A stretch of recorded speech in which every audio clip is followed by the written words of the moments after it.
ஆதித்தொள்ளாய் ஸ்ரீமதே ராமானுஜாய நமக. ஸ்ரீமத் கோவிந்த ராமானுஜா சரணோ சரணம் பிரபத்தே. ஸ்ரீமதே கோவிந்த ராமானுஜாய நமக. அனைவருக்கும் வணக்கம். வருகிற 14/3/2025 வெள்ளிக்கிழமை திருக்கோஷ்டியூரில் நடைபெற இருக்கக்கூடிய தெப்போற்சவத்தினுடைய சிறப்பை பற்றி நாம் இங்கே பார்க்க போகிறோம். அந்த தெப்போற்சவம் நடைபெறக்கூடிய திருக்கோஷ்டியூரின் சிறப்பு என்ன, அங்கே தெப்போற்சவம் ஏன் நடைபெறுகிறது, அங்கே இருக்கக்கூடிய மகாமக குலத்தினுடைய சிறப்பு என்ன, தெப்போற்சவம் நடைபெறுகிற போது நாம் விளக்கு எடுப்பதின் நோக்கம் என்ன, மீண்டும் விளக்குகள் ஏற்றுவதனுடைய நோக்கம் என்ன என்பதை பற்றியெல்லாம் நாம் இப்போது விரிவாக பார்க்க போகிறோம். திருக்கோஷ்டியூர் என்பது 108 திவ்ய தேசங்களிலே 95வது திவ்ய தேசமாக இருக்கிறது. இந்த திவ்ய தேசத்தை பற்றி சிறப்பாக சொல்லுகிற போது பெரியாழ்வார் ஆண்டாளினிடத்தில் திருக்கோஷ்டியூரை ஆயர்பாடியாகவும் அங்கே இருக்கக்கூடிய சௌமிய நாராயண பெருமானுடைய சன்னதியை கண்ணனுடைய திருமாளிகையாகவும் பாவித்து ஆண்டாள் நாயச்சியாருக்கு அருளி செய்கிறார். அதன் அடிப்படையில் அவருடைய பாசுரத்தில் திருக்கோட்டியூரை பற்றி சொல்லுகிற போது, வண்ணமாடங்கள் சூழ் திருக்கோட்டியூர் கண்ணன் கேசவன் நம்பி பிறந்தினில் என்னை சுண்ணம் எதிரெதிர் தூவிட கண்ணன் முற்றம் கலந்து அலராயிற்று என்று சொல்லுகிறார். கண்ணனுடைய பிறப்பை அந்த திருக்கோஷ்டியூர் எவ்வாறு கொண்டாடுகிறது என்பதை பற்றி சொல்லுகிறார். மற்றொரு பாசரத்தில் கண்ணன் பிறந்ததை கேள்விப்பட்ட இந்த திருக்கோஷ்டியூரில் வாழக்கூடிய மக்கள் ஓடுவார், விழுவார், உகந்து ஆளிப்பார், நாடுவார் நம்பிரான் எங்குத்தான் என்பார், பாடுவார்களும் பல்வரை கொட்ட நின்று ஆடுவார்களும் ஆயிற்று ஆய்ப்பாடிய என்று கண்ணனுடைய பிறப்பை கொண்டாடக்கூடிய நிகழ்வையும் இந்த பாசுரங்களிலே சொல்லி திருக்கோட்டியினுடைய மேன்மை என்ன என்பதை பற்றி நமக்கு சொல்லுகிறார். பெரியாழ்வார் மாத்திரமல்ல, திருமங்கை ஆழ்வார், திருமலிசை ஆழ்வார், பூதத்தாழ்வார், பேயாழ்வார் என்று 5 ஆழ்வார்களாலே மங்களாசாசனம் செய்யப்பட்ட சிறப்பு பெற்ற திவ்ய தேசமாக திருக்கோட்டியூர் விளங்குகிறது. மேலும் இந்த திருக்கோட்டியூருடைய சிறப்பு என்ன என்று பார்க்கிற போது, இந்திரன் வழிபட்ட சௌமிய நாராயண பெருமாள் உற்சவமூர்த்தியாக இருந்து இன்றளவும் நமக்கு காட்சி கொடுத்து வருகிறார். அங்கே இருக்கக்கூடிய விமானம் அஷ்டாங்க விமானமாக இருக்கிறது. நரசிம்மாவதாரம் எடுப்பதற்கு ஆலோசனை செய்த தலமாகவும் திருக்கோட்டியூர் இருக்கிறது. நரசிம்ம அவதாரம் எடுப்பதற்கு முன்னமே இந்த சன்னதியிலே நரசிம்ம அவதார கோலத்தை தேவர்களுக்கெல்லாம் காட்டி கொடுத்த சிறப்பு பெற்ற தலமாக திருக்கோட்டியூர் இருக்கிறது. மேலும் நடந்தான், நின்றான், இருந்தான், கிடந்தான் என்ற 4 நிலை கோலங்களிலே பக்தர்களுக்கு காட்சி கொடுத்து அருள்பாலித்து கொண்டிருக்கக்கூடிய திவ்ய தேசமாகவும் இந்த திருக்கோட்டியூர் இருக்கிறது என்பதிலே நமக்கு மிக மிக ஒரு மகிழ்ச்சியான செய்தியாகும். அதற்கு மேலே இந்த உலக உயிர்கள் அனைத்தும் மோட்சத்தை அடைய வேணும் என்ற ஒரு பெரிய ஆவலினாலே, அன்பினாலே காரே கருணை ராமானுஜா என்று புகழப்படக்கூடிய ஸ்ரீ ராமானுஜர் தன்னுடைய ஆச்சாரியரான திருக்கோட்டியூர் நம்பியினிடத்திலே பெரிய திருமந்திரத்தை கற்று அதை இந்த கோபுரத்திலே ஏறி அனைவரும் அறிந்து கொள்ளும் விதத்திலே வெளியிட்டு அருளியதும் இந்த திருக்கோட்டியூர் திவ்ய தேசம் என்பதிலே சிறப்பு. ஆச்சாரியர்களே திருக்கோட்டியூர் நம்பியும் பெரியாழ்வாருடைய ஆச்சாரியரான செல்வ நம்பியும் அவதரித்த தலமாகவும் இந்த திருக்கோட்டியூர் இருக்கிறது. இந்த திருக்கோட்டியூருக்கு ஏன் இந்த பெயர் ஏற்பட்டது என்று பார்க்கிற போது, திருக்கு என்றால் துன்பம் என்று அர்த்தம். தேவர்களுக்கு ஏற்பட்ட திருக்கு, அதாவது தேவர்களுக்கு ஏற்பட்ட துன்பத்தை ஓட்டிய ஊர் என்பதனாலே திருக்கோட்டியூர் என்று சொல்லப்படுகிறது. வேறொரு விதமாக திருக்கோஷ்டியூர் என்றும் அழைக்கப்படுகிறது. அதாவது பிரம்மனிடத்திலே வரம் பெற்ற இரணியகசிபு தேவர்களையும் நல்லவர்களையும் பக்தர்களையும் கடுமையாக துன்புறுத்தி கொண்டு வருகிறான்.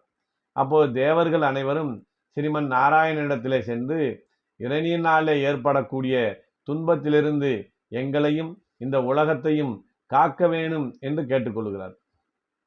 அதற்கு நாம் என்ன செய்ய வேண்டும் என்று ஆலோசிக்கும் முகமாக நாராயணன் பிரம்மன் உள்ளிட்ட தேவர்கள் அனைவரையும் அழைக்கிற போது, நாம் இப்படி ஆலோசனை செய்கிறோம் என்று கேள்விப்பட்டால் இரணியன் மேலும் நம்மை துன்புறுத்துவான். அதனாலே அவனுக்கு தெரியாமல் ரகசியமான ஓர் இடத்திலே நாம் இந்த ஆலோசனை நடத்த வேண்டும் என்று இந்திரன் கேட்டுக்கொள்ள, அப்போது எங்கே நாம் ஆலோசிக்கலாம் என்று கேட்கிற போது, கதம்ப முனிவர் தவம் செய்து கொண்டிருக்கக்கூடிய இந்த திருக்கோட்டியூர் திவ்ய தலத்திலே நாம் ஆலோசனை நடத்தலாம். ஏனென்றால் அந்த முனிவர் இங்கே நான் தியானம் செய்கிற போது எனக்கு எந்த விதமான இடையூறு யாராலும் எவராலும் எந்த அசுரர்களாலும் ஏற்படக்கூடாது என்று வரம் பெற்று அங்கே இருப்பதனாலே இரணியனாலே அங்கே வர முடியாது. அதனாலே இந்த இடத்திலே நாம் எல்லோருமாக இருந்து ஆலோசிக்கலாம் என்று அப்படி எல்லோரும் கோஷ்டியாக இருந்து இரணியனை கொல்வதற்கு ஆலோசித்த இடமாக இருப்பதனாலே இது திருக்கோஷ்டியூர் என்றும் அழைக்கப்படுகிறது. அந்த ஆலோசனையில நரசிம்மனாக அவதாரம் செய்துதான் இரணியனை சம்ஹாரம் செய்ய வேண்டும் என்ற முடிவு எட்டப்படுகிறது. இதை கேள்விப்பட்ட அந்த தேவர்களும் பிரம்மா சிவன் உள்ளிட்டவர்களும் அந்த நரசிம்ம கோலத்தை இப்போதே எங்களுக்கு காட்டித்தர வேண்டும் என்று நாராயணனிடத்திலே கேட்க, நரசிம்ம அவதாரம் எடுப்பதற்கு முன்னமே இந்த திருக்கோட்டியூர் தலத்திலே நரசிம்மனாக தேவர்களுக்கு காட்சி கொடுத்த ஒரு தலமாக இந்த திருக்கோட்டியூர் இருக்கிறது.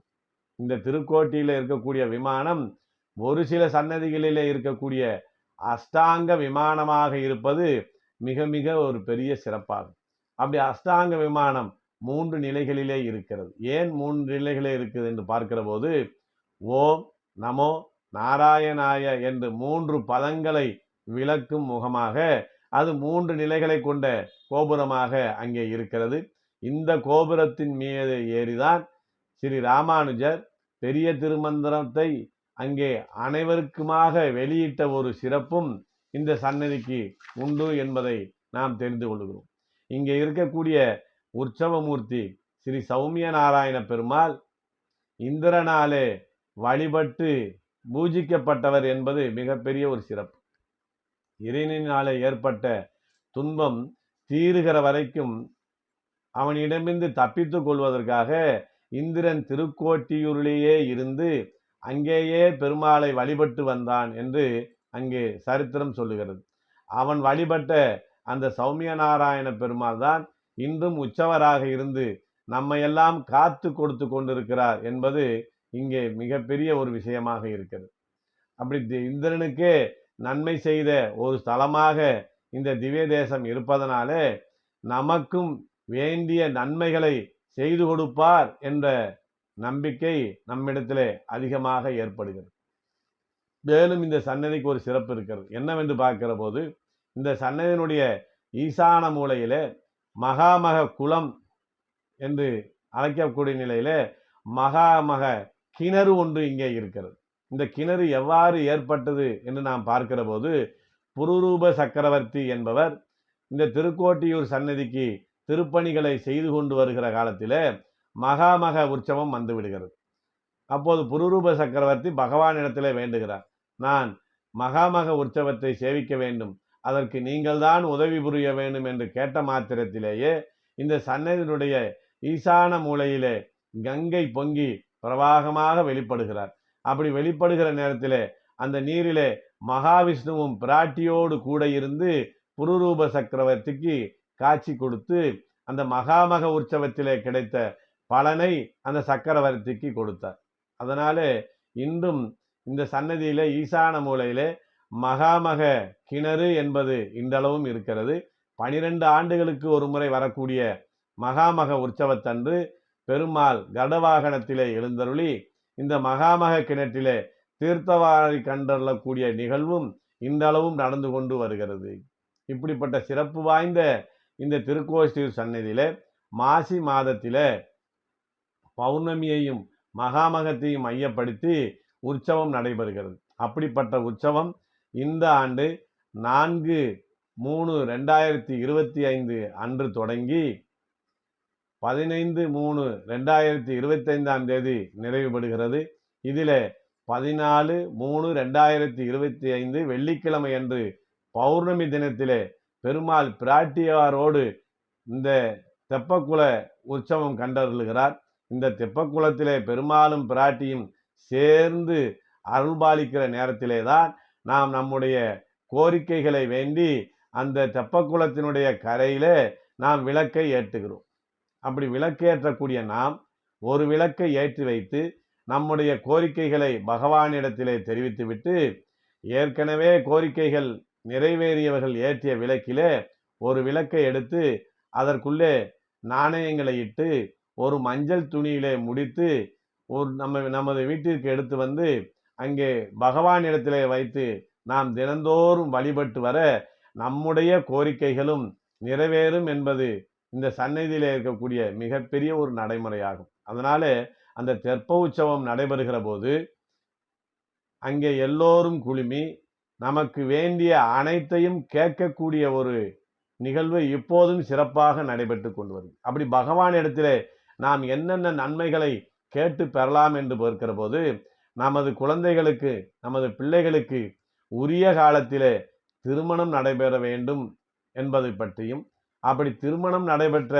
பிள்ளைகளுக்கு உரிய காலத்திலே பிள்ளை பாக்கியம் ஏற்பட வேண்டும் என்றும், பிறக்கிற குழந்தைகளுக்கு ஆரோக்கியம் சிறக்க வேண்டும் என்றும், அந்த குழந்தைகள் கல்வியிலே ஞானத்திலே சிறந்து விளங்க வேண்டும் என்பதை பற்றியும், நாம் செய்யக்கூடிய தொழிலிலோ வியாபாரத்திலோ நல்ல மேன்மை ஏற்பட வேண்டும் என்பதை பற்றியும், நமக்கு ஏற்பட்ட கடன் தொல்லைகளிலிருந்து நாம் விடுபடவும், உடல் உபாதைகளிலிருந்தும் நோய்களிலிருந்தும் விடுபடுவதற்கும், நமக்கு வாழ்வதற்கு ஒரு வீடு கட்ட வேண்டும் என்ற கோரிக்கையையும் பகவானிடத்திலேயும் பிராட்டியிடத்திலேயும் தெரிவித்து, நாம் அங்கே இருந்து ஓர் விளக்கை எடுத்துக்கொண்டு வந்து நமது இல்லத்திலே வந்து பூஜித்து வந்து, மறு வருடம் அந்த கோரிக்கை நிறைவேற்றியவுடன் அந்த விளக்கை எடுத்துக்கொண்டு சென்று அதே தெப்பக்கரையில வைத்து அதனோடு எண்ணிலடங்கா விளக்கையும் ஏற்றி நாம் வழிபட்டோமானால் நமக்கு வேண்டிய அனைத்து நன்மைகளையும்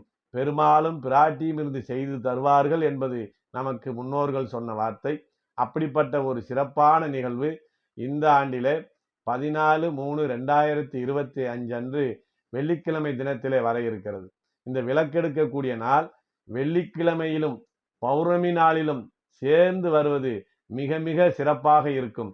இப்படி ஒரு நாளை நாம் வீணாக இழந்துவிடக்கூடாது என்ற நிலையில நாம் எல்லோரும் அந்த தேதியிலே பௌர்ணமி தினத்தன்று திருக்கோஷ்டியூருக்கு சென்று பகவானையும் பிராட்டியும் வழிபட்டு தெப்பத்திலே உற்சவம் கண்டறக்கூடிய பெருமாளையும் பிராட்டியும் தரிசித்து நமது கோரிக்கைகளை நிறைவேற்றும் முகமாக அங்கே ஓர் விளக்கினை ஏற்றி நம் கோரிக்கை நிறைவேற்றும் முகமாக அங்கே இருந்து மஞ்சள் துணியிலே முடிந்து ஒரு விளக்கை எடுத்து கொண்டு வந்து நாம் வீட்டிலே வழிபட்டோமானால் மேலே சொன்ன பலன்கள் அனைத்தும் நமக்கு நிச்சயமாக கிடைக்கும் என்பதை தெரிவித்து நிறைவு செய்கிறேன். ஸ்ரீமதே ராமானுஜாய நமக.